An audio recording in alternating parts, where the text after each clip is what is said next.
దేవుని దాసుని భార్యను ఎవరైనా ముట్టాలని చూస్తే వారే శాపం పాలు అవుతారు.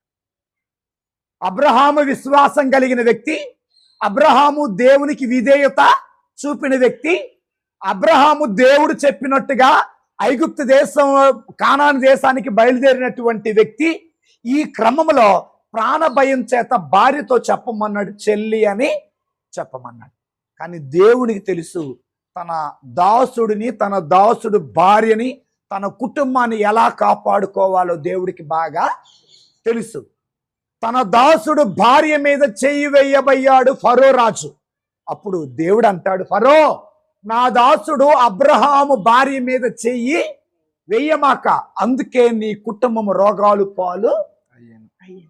ఉత్తమ జంట కాబట్టి, పవిత్రమైన జంట కాబట్టి దేవుడు